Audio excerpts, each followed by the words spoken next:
नमस्कार, मैं सुनीता कथा मंथन में आप सबका स्वागत करती हूँ। कथा मंथन में आज सुनिए आदर्श हिंदू होटल का 5वां अध्याय। दोस्तों, इसका 5वां अध्याय मैं काफी दिनों बाद अपलोड कर रही हूँ, तो इसके जो पहले के 4 अध्याय हैं मैं आपको उसका प्लेलिस्ट आई बटन में दे दूंगी और संग में संग डिस्क्रिप्शन बॉक्स में ब्लॉग का लिंक भी दे दूंगी। आप वहां जाकर के चेक कर सकते हैं, जिसमें मैंने आदर्श हिंदू होटल का शॉर्ट डिस्क्रिप्शन भी दे रखा है। आप उसे वहां जाकर के पढ़ सकते हैं और विभूति भूषण बंदोपाध्याय के बारे में भी जान सकते हैं। तो चलिए शुरू करते हैं इसका 5वां अध्याय। अभी तक आपने देखा जैसे कि हजारी ठाकुर एक बहुत अच्छा खाना बनाने वाला ठाकुर है, जिसके हाथ का खाना जो एक बार खा लेता है वह दोबारा बेचू चक्रवर्ती के होटल में आता है, क्योंकि बेचू चक्रवर्ती के होटल में वह काम करता है। किंतु जैसे उनका गुण है उस हिसाब से उनको पैसा नहीं दिया जाता है और उनको हर समय झिड़का जाता है। तो चलिए पढ़ते हैं आगे की कहानी। हरिचरण बाबू की बातों से आज हजारी ठाकुर का उत्साह बढ़ गया। पूरी टेम्पी कितनी पूड़ियां खा सकती है वह इसका इंतजाम करेगा। अपने इन सब लोभी लड़के लड़कियों को वह अच्छा खाना पीना नहीं दे पाता, और लेकिन दे सके इसी का तो वह मौका भी ढूंढता फिर रहा है। हरिचरण बाबू के पास रुपए तो हैं, लेकिन उसके जैसे लोभी बाल बच्चे उनके घर में नहीं हैं। किसको अच्छा खाना खिलाने के लिए वे मेहनत करेंगे। आज उसे हरिचरण बाबू से कर्ज भले ही ना मिला हो, लेकिन एक ऐसी चीज मिली है जिसकी कीमत रुपयों पैसों से भी ज्यादा है। उसके परिवार में बेटे बेटियां हैं, टेम्पी है। उनका मुंह देखकर उसके हाथ पैरों में ताकत आएगी, मन में जोर पैदा होगा। हरिचरण बाबू की जिंदगी खत्म हो गई। उसकी उम्र 46 की हो गई तो क्या हुआ, टेम्पी तो अभी बच्ची है। उसका अपना सुख कैसा। टेम्पी के लिए वह अच्छी साड़ी खरीद देने पर उसके मुंह पर हंसी खिलेगी। वह उसे कर्म के मार्ग पर बहुत दूर ले जाएगी। आह, अगर ऐसा कभी हो सके। टेम्पी के लिए मशीन वाला गाना खरीद दिया जाए, कितना पसंद आएगा उसे। शायद यह सपना है, लेकिन ऐसा सोचने में भी तो सुख है। देखा जाए क्या होता है। बांस वृक्षों में सनसनाहट हो रही है। रात बहुत हो गई है, गांव में सन्नाटा छा गया है। अब हजारी ने अपनी घरवाली से कहा, ए जी, मेरा अंगूछा बहुत मैला हो गया, जरा इसे सोडे में भिगो दे, कल खूब सवेरे निचोड़ देना। मैं कल सवेरे ही उठकर रानाघाट जाऊंगा। सवेरे क्यों, मैं अभी धोई देती हूँ। भीगा अंगोछा लेकर कैसे जाओगे? अभी धोकर हवा में डाल देने से रात भर में सूख जाएगा। सवेरे उठकर हजारी ठाकुर रानाघाट चला आया। होटल में पांव रखने के लिए उसे अब डर लगने लगा। मालिक और पद्दू मेहरी उसे जाने पता नहीं क्या क्या कहेंगे। एक दिन की गैर हाजिरी के लिए कैफियत देते देते उसकी जान पर आ बनेगी। और हुआ भी वैसा ही। अंदर जाने के लिए रास्ते में बैठे थे बेचू चक्रवर्ती, खुद मालिक। हजारी को देखकर हाथ का हुक्का नीचे रखकर उन्होंने कड़ी आवाज में कहा, कल कहाँ रहे ठाकुर? हजारी ने झूठी बात नहीं कही। घर पर कोई बीमार हो गया था जैसी गड़ी हुई झूठी बात वह कभी नहीं बोलता। उसने कहा, बहुत दिनों के बाद घर गया था मालिक। वहां पर लड़के बच्चे इसी से एक दिन बिना कुछ कहे सुने इस तरह होटल से भाग जाने का मतलब क्या है? किससे बोलकर छुट्टी लेकर गए थे? इस बात का जवाब नहीं दे सका वह। घर पर पूरियां देने गया था, यह कहते नहीं बनता। वह चुप रह गया। पद्दू मेहरी ने ठीक बात कही। तुम्हारे हाड़ हाड़ में बदमाशी भरी है ठाकुर।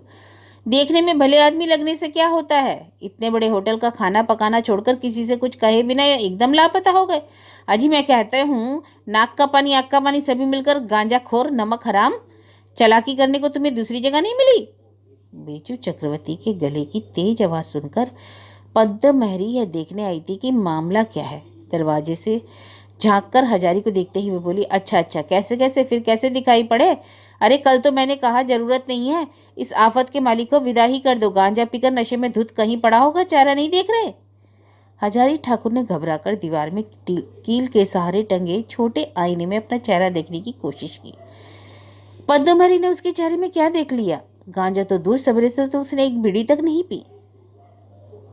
जाओ, कल ठेके पर एक रसोइया बुलाया गया था, उसकी मजदूरी का 1 रुपया और जलपान का 4 आना इस महीने की तुम्हारी तनख्वाह में से काटे जाएंगे। इसके बाद अगर फिर ऐसा हुआ तो उसी दिन तुम्हें निकाल कर बाहर करूंगा, याद रखना। बेचू चक्रवर्ती ने अपनी राय जाहिर की। हजारी शर्मिंदा होकर रसोई घर में जा घुसा, लेकिन वहां भी उसका छुटकारा नहीं। मालिक के हाथ से छुटकारा पाने पर भी पद्दो मेहरी के हाथ से इतनी आसानी से छुटकारा मिलना मुश्किल है। पद्दो मेहरी हजारी के पीछे ही पीछे रसोई घर में आकर बोली, वे लोग तुम्हारा काम नहीं करेंगे, और क्यों करें? आज अकेले हाड़ी चढ़ाओ। तुम्हारे जैसे बदमाश हो वैसी ही सजा तुम्हें मिलनी चाहिए। अकेले बड़ी देगची उतारो, मार पसाओ, ग्राहकों को भात दो। परसों कल मुंह बंद करके इस बामन ने अकेले सारा काम किया है। नवाब के बेटे तो गांजा पीकर जाने कहाँ पड़े हुए थे, और उनके चलते सब लोग खटकर मरेंगे। गुस्से के मारे पद्दो मेहरी भूल गई थी कि अभी ही बेचू चक्रवर्ती ने कहा था कि कल हजारी के बदले ठेके का महाराज रखा गया, जिसकी मजूरी उसकी तनख्वाह में से काटी जाएगी। हजारी ने अचरज से कहा, अकेले कैसे? अभी तो मालिक ने कहा ठेके का महाराज रखा गया था। पद्दो मेहरी ने बात संभालने की कोशिश की। हाँ, रखा तो गया था। अरे रखा ना जाता तो क्या? मालिक बाबू ने क्या तुमसे झूठी बात कही है? अगर कोई रसोईया ना मिलता तो ठाकुर को तो अकेले ही सब करना पड़ता ना। तुम्हारे साथ सवाल जवाब करने की फुर्सत नहीं है। मेरे पास मुर्शिदाबाद वाली गाड़ी का वक्त हुआ जा रहा है। अभी ही स्टेशन वाले ग्राहक आ पहुंचेंगे। झटपट दाल छौंक दो और पंचमेल भुजिया चढ़ा दो। मुर्शिदाबाद गाड़ी हड़बड़ाती हुई प्लेटफार्म पर आ खड़ी हुई। अब कुछ ग्राहकों की भीड़ होगी। हजारी छोटी देगची में हाथ डालकर दाल छौंक रहा था। इसी से मैं बाहर के गद्दी वाले घर से बेचू चक्रवर्ती के ऊंचे गले की आवाज और कहा सुनी सुनकर हजारी रसोई घर के दरवाजे पर आ गया और बाहर के कमरे की ओर देखने लगा। यतीश भट्टाचार्य के साथ मालिक की कहासुनी हो रही थी। यतीश भट्टाचार्य इस होटल के पुराने ग्राहक हैं। पहले नगद दाम देकर खा जाया करते थे। इधर लगभग 6 महीनों से माहवारी हिसाब में खाते हैं। उम्र 50-52, चेहरा मलेरिया के रोगी जैसा। माथे के केश प्रायः सफेद हो गए हैं। रंग पहले गोरा था, अब जलकर अधकाला सा हो गया है। पोशाक एक मैली धोती, बदन में लट्ठे का मैला कुर्ता और पाँव में बदरंग कैनवस का जूता। बेचू चक्रवर्ती कह रहे हैं, नहीं नहीं, आप कहीं और बंदोबस्त कीजिए भट्टाचार्य जी बाबू, मुझसे ना होगा। साफ बात है, मैंने होटल खोला है 2 पैसे कमाने के लिए, अनछत्र तो ना खोला। यतीश भट्टाचार्य जी कह रहे हैं, अजी रुपयों की फिक्र मत कीजिए चक्रवर्ती बाबू, 1 महीने का बकाया मैं एक साथ दे दूंगा। अरे नहीं साहब, आप कहीं और कोशिश कीजिए। जो गया सो गया, आपको खिलाकर अब मैं और नहीं फंसना चाहता। यतीश भट्टाचार्य ने खासी नरम आवाज में कहा, नहीं नहीं, फंसिएगा क्यों? मैं पाई पाई चुका दूंगा। लेकिन मालिक बाबू, मैं जरा चक्कर में पड़ गया हूँ। जैसे खा रहा हूँ वैसे कुछ दिन और खा लेने दीजिए। अगले महीने की पहली दूसरी। ना ना नहीं साहब, अगले महीने की पहली दूसरी में भी बहुत देर है। वह सब और नहीं चलेगा, आप कहीं और देखिए। यतीश भट्टाचार्य का चेहरा, हजारी को लगा वह बहुत भूखा है, सवेरे से कुछ खाया नहीं है। मालिक उसे दुत्कार दे रहे हैं। यह क्या अच्छी बात है? हो सकता है किसी तकलीफ में पड़ गया हो, नहीं तो 2 मुट्ठी अन्न के लिए कोई इतनी खुशामद तो नहीं करता। हजारी की इच्छा हुई कि वह कहे, मालिक बाबू इस वक्त मैं खाना नहीं खाऊंगा। कल गांव में एक जगह निमंत्रण खाने से पेट में तकलीफ है, ना हो मेरे हिस्से का ही बात भट्टाचार्य बाबू खा ले। लेकिन ऐसा कहना मालिक का अपमान करना होगा, खास तौर से तब पद्दो तो उसे जीवित ही न छोड़ेगी। आखिर यतीश भट्टाचार्य बिना खाए ही चला गया। हजारी ने सोचा, आह पुराने ग्राहक, उनको एक थाली भात दे देने में होटल का कितना नुकसान हो जाता। मैं अगर कभी होटल खोलूंगा तो खाने के लिए आए किसी को ना लौटाऊंगा। इससे चाहे होटल बंद हो जाए या बना रहे, एक तो भात की कमाई और उस पर भूखे को लौटा दूंगा। रेल से उतरे यात्री खाने के लिए आ गए। खाने के कमरे में खूब भीड़। मोती आज 10-12 आदमियों को बुला लाया। पद्दो ने आकर कहा, 10 थाली भात परसों, 2 थाली निरामिष, आलू का सालन देना। आधे घंटे बाद मुर्शिदाबाद वाली गाड़ी के ग्राहक जब चले गए तो अचानक बनगांव वाली गाड़ी के समय कुछ लोग खाने आ पहुंचे। 1:30 बज रहा था। इस समय आमतौर पर नए लोग नहीं आते, इसलिए जब पद्दो ने पुकार कर कहा, 5 थाली भात देना ठाकुर, तो हजारी ने उसे बुलाकर चुपके चुपके कहा, दाल तो बिल्कुल है ही नहीं, 2 आदमियों के लिए भी होगी या नहीं? देगची के पास आकर पद्दो मेहरी ने झुककर देखा, फिर धीमे से बोली, अरे यह तो कुछ है ही नहीं, अब ग्राहकों को खिलाऊंगी कैसे? कसूर तुम्हारा ही है। जब दाल कम हो रही थी और 2-2 गाड़ियां आने को बाकी थी तो थोड़ा माड़ मिलाकर छौंक क्यों नहीं लिया? कितनी बार यह बात तुमको कही जा चुकी है। माड़ है? हाँ है, हजारी ने कहा। है तो 2 कटोरी डाल दो दाल में, थोड़ा नमक डालकर गर्म कर लो। मुंह बाकर खड़े देख रहे हो क्यों? हजारी ने इस तरह का काम कभी नहीं किया। करते उसको उलझन होती है। वह सचमुच अच्छा रसोइया है। जानबूझकर अपने हाथ की रसोई बर्बाद करने की इच्छा उसको नहीं होती। वह इस तरह ग्राहकों को ठगना भी नहीं चाहता, लेकिन पद्दो मेहरी का हुक्म मानने के लिए सिवा उसके पास उपाय ही कुछ नहीं है। लाचार दाल में माड़ मिलाकर ग्राहकों को विदा करना था। उस दिन उसे छुट्टी मिली लगभग 1:30 बजे। जरा लोटपोट करने के बाद धूप थोड़ी ढल गई तो वह अपनी आदत के मुताबिक चूर्णी नदी के किनारे टहलने निकला। इधर कई दिनों से नदी के किनारे नहीं गया। उस परिचित निर्जन नीम गाछ के नीचे बैठकर और पेड़ के तने का सहारा लेकर खेवा घाट की ओर शांतिपुर जाने के लिए रास्ते की ओर टकटकी लगाकर नहीं देखा। जगह अच्छी लगती है उसे, और वहां जाकर बैठते ही हजारी के मन में होटल के बारे में तरह तरह के नए ख्याल आते हैं। किसी दूसरी जगह ऐसा नहीं होता। आज वहां जाकर बैठते ही हजारी के मन में पहले ख्याल आया, होटल चलता है रांधने के गुण से। जो लोग पैसा देकर खाने आते हैं वे अच्छी चीज खाना चाहते हैं, माड़ मिली दाल नहीं खाते। पद्दो मेहरी के बुरे बर्ताव के चलते बेचू चक्रवर्ती का होटल उठ जाएगा। इस बीच उसका अपना होटल खुल जाएगा। उसके रांधने के गुण से ही होटल चलेगा। अचानक हजारी ने देखा यतीश भट्टाचार्य जी चूर्णी खेवा के घाट पर खड़े हैं। शायद उस पार जाएंगे। अरे ओ भट्टाचार्य जी, भट्टाचार्य जी! यतीश ने सिर घुमाकर देखा और वे हजारी के पास आ गए। कहाँ जा रहे हैं? जरा फूले नवला जा रहा हूँ, मेरे साड़ू रहते हैं उन्हीं के यहाँ। आज देखा ना हजारी अपने चक्रवर्ती बाबू का बर्ताव। मैं क्या रुपए ना देता? दोपहर के समय बिना खिलाए कह दिया कि दूसरी जगह कोशिश कीजिए। भात बेचने वाला ब्राह्मण अगर छोटा आदमी ना होगा तो और क्या होगा? बीड़ी है, निकालो तो एक। हजारी से बीड़ी लेकर और उसे सुलगाकर बोले, 200 झाड़ू मारू शहर के माथे पर। अब मैं यहाँ नहीं रहने वाला, फूले नवला जा रहा हूँ। मेरे बड़े साड़ू पार्वती चक्रवर्ती वहाँ के एक नामी आदमी है। पार्वती दादा ने एक बार कहा था अपनी जमींदारी कचहरी में नौकरी दिला देंगे। पाल चौधरियों की जमींदारी है, बहुत बड़ी कचहरी है, वहीं जा रहा हूँ, कोई ठिकाना लग जाएगा। हजारी ने कहा, भट्टाचार्य जी बाबू बुरा न माने तो एक बात कहूँ। यतीश भट्टाचार्य ने कहा, क्या? रुपए पैसे इस वक्त मेरे पास बिल्कुल नहीं है, या कह ही देता हूँ, लेकिन देखना मैं रखूंगा नहीं। खाने का पैसा पहले चुका दूंगा, तब कुछ करूंगा। यह बात तुम अपने चक्रवर्ती बाबू से कह देना। हजारी बोला, मैंने रुपए पैसों की बात नहीं कही, मैं कह रहा था कि आपने खाना खा लिया। भट्टाचार्य जी बाबू ने तनिक भी सोचे बिना तुरंत जवाब दिया, नहीं। कहाँ खाता? इतना दिन चढ़े चक्रवर्ती बाबू के होटल से लौटने के बाद कौन मेरे लिए भात लेकर बैठा था? हजारी ने खप से यतीश का दाहिना हाथ पकड़कर कहा, मेरे साथ चलिए भट्टाचार्य जी बाबू, आज मैं आपको खाना बनाकर खिलाऊंगा, आइए मेरे साथ। यतीश भट्टाचार्य ने कहा, कहाँ? अरे नहीं नहीं हजारी, आज वह सब रहने दो, मैं नाश्ता पानी करके अब ऐसी कुबेला में। हजारी सहज तो छोड़ने वाला नहीं था। उसके होटल का एक पुराना ग्राहक आज पैसा ना होने की वजह से सारा दिन भूखा रहकर रानाघाट से चला जा रहा है। ना जाने क्यों हजारी जैसे इसके लिए भी अपने को ही दोषी मान बैठा। यतीश भट्टाचार्य जी ने कहा, लेकिन मैं अब तुम लोगों के होटल में नहीं जाऊंगा हजारी। अच्छा, जब तुम नहीं मानते तो चाहे कुछ नाश्ता ही पानी करा दो। होटल में मैं आपको ले क्यों जाऊंगा? आइए ना, नाश्ता पानी नहीं, मैं भात बनाकर आपको खिलाऊंगा। यतीश भट्टाचार्य जी ने घबरा कर कहा, नहीं नहीं, तब तो मैं आज फूले नवला नहीं जा सकूंगा। आज तो वहां पहुंचना ही है, पास ही कुसुम का घर है।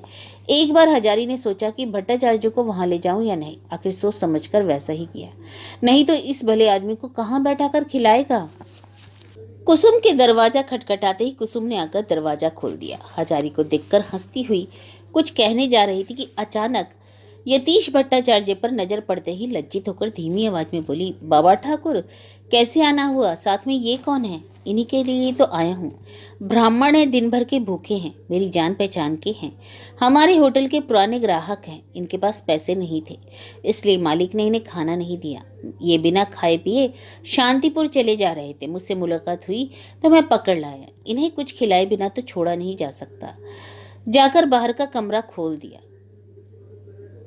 कुसुम झटपट बाहर के कमरे का दरवाजा खोलने चली गई। यतीश भट्टाचार्य कुछ दूर पर खड़े थे। हजारी ने उन्हें पुकार कर बाहर के कमरे में बैठाया। उसके बाद घर के अंदर जाते ही कुसुम ने परेशान स्वर में कहा, क्या करेंगे बाबा ठाकुर? खाना बनाएंगे? मैं सारा इंतजाम किए देती हूँ, और इस बीच घर में जो कुछ है बाबा ठाकुर को देती हूँ। क्यों? हजारी ने कहा, खाना बनाकर खिलाने में नहीं बनेगा कुसुम, वे रुकेंगे नहीं। फूले नवला जाएंगे, मैं बाजार से खाना लिए आता हूँ, यहाँ सिर्फ बैठने के लिए ही आया हूँ। कुसुम ने हंसकर कहा, बाबा ठाकुर आप परेशान ना होइए, मैं जलपान का सारा इंतजाम कर देती हूँ। मेरे घर पर सब कुछ है, घर में रहते बाजार से खाना लाने क्यों जाएंगे। मेरे घर में जब ब्राह्मण के चरणों की धूल पड़ी है तो मेरे घर में जो कुछ है वही खाने को देती हूँ। लेकिन बाबा ठाकुर, उनके साथ आपको भी याद रखिए। हजारी कुछ कहे उसके पहले ही कुसुम घर के अंदर चली गई। लाचार हजारी बाहर के कमरे में यतीश भट्टाचार्य के पास चला गया। यतीश भट्टाचार्य ने पूछा, क्या यह तुम्हारे किसी रिश्तेदार का घर है? नहीं, ये लोग घोष ग्वाले हैं। इस घर में मेरी धर्म की बेटी की शादी हुई है। अभी जिसने दरवाजा खोला था वही लड़की है। लगभग 15 मिनटों के बाद जब झंझन करके जंजीर बज उठी तो हजारी बाहर के कमरे के भीतर वाले दरवाजे पर जा खड़ा हुआ। खड़ा होकर दरवाजे के बाहर देखते ही अचरज में पड़ गया। 2 साफ सुथरे आसन बिछे थे, 2 कटोरियों में गर्म किया हुआ दूध, 2 थालियों में कटे हुए फल, बड़ा बताशा छैना छेद किए हुए 2 ढाब रखे हुए थे, झकाझक मजे हुए 2 गिलासों में भरा पानी था। हंसती हुई कुसुम ने कहा, उन्हें बुलाइए, सेवा करने को कहिए। घर में जो कुछ था दोनों जने मुंह में डाल लीजिए। सो तो हुआ, लेकिन मुझे क्या जरूरत थी कुसुम? बेटी का घर है, आप बिना कुछ खाए कैसे चले जाते? बुलाइए उन्हें। यतीश भट्टाचार्य जी खाने बैठे तो जिस तरह वे बड़े बड़े कौर निगलने लगे उसे देखकर जान पड़ा कि वे बहुत ही भूखे थे। उनकी थाली में जरा सा भी कुछ बचने नहीं पाया। भोजन के उपरांत कुसुम ने पान बनाकर बाहर के कमरे में भेज दिया। चलने के वक्त यतीश जी ने कहा, अपनी बेटी को जरा बुलाओ, हजारी आशीर्वाद देता जाऊं। कुसुम आई, गले में आंचल डालकर उसने दोनों को प्रणाम किया। यतीश भट्टाचार्य जी ने कहा, सुनो बेटी, दिन भर सचमुच मैंने कुछ नहीं खाया था, तुम्हारे यहाँ जी भरकर खाया। तुम बहुत अच्छी लड़की हो, बाल बच्चों के साथ सदा सुख से रहो, यही आशीर्वाद देता हूँ। यतीश भट्टाचार्य जी के साथ हजारी लौट आया। रास्ते में आकर उसने कहा, भट्टाचार्य जी बाबू, बहुत दिनों से मेरी इच्छा है कि मैं खुद एक होटल खोलूं, आपकी क्या राय है? सहज ही खोल सकते हो, बड़े फायदे का रोजगार है, तुम्हारे बूते का भी है। तुम मन के बड़े साफ हो, लेकिन पैसों का क्या उपाय करोगे? उसी का तो सारा झगड़ा है, नहीं तो कब का खोल चुका होता। देखिए, कोशिश में तो हूँ, छोड़ूंगा नहीं। मेरी इस बेटी को देखा है ना आपने, वही कुसुम, उसने एक बार रुपए देने के कहे थे, लेकिन उससे लेना क्या अच्छी बात है? गरीब बेवा है, उसकी थोड़ी सी पूंजी मैं क्यों लेने जाऊं? इसी से मैंने नहीं लिया। लूं तो वह भी अब दे देगी, लेकिन वह बहुत थोड़े से रुपए हैं, उससे होटल नहीं खोला जा सकेगा। चूरनी के खेवा घाट पर आकर यतीश ने कहा, अच्छा चलो हजारी, तुम जब होटल खोलोगे तो मैं तुम्हारा बंधा ग्राहक बनूंगा। तुम इस बात को गांठ बांध लो, मैं और कहीं नहीं जाऊंगा। तुम्हारी तरह का खाना कितने ठाकुर बना सकते हैं? मैं जो बेचू चक्रवर्ती के होटल में जाता था सो तुम्हारा बनाया निरामिष खाना खाने के लोभ से ही जाता था। तुम्हारा होटल खूब चलेगा, कहे जाता हूँ। इस तरफ तुम्हारी तरह खाना बनाने वाला कोई नहीं है। यतीश भट्टाचार्य तो चले गए, लेकिन उनकी आखिरी बातें हजारी के मन में बहुत बड़ा बल और प्रेरणा दे गई। वह जानता है कि उसके हाथ का खाना बढ़िया होता है, लेकिन खाने वाले के मुंह से यह सब बात सुनने पर ही तो तृप्ति होती है। भूखे ब्राह्मण को उसने खिलाया तो था, लेकिन हजारी के मन में आनंद और उत्साह का ख्याल करते हुए वह बड़ा मूल्यवान और सार्थक प्रतिदान है।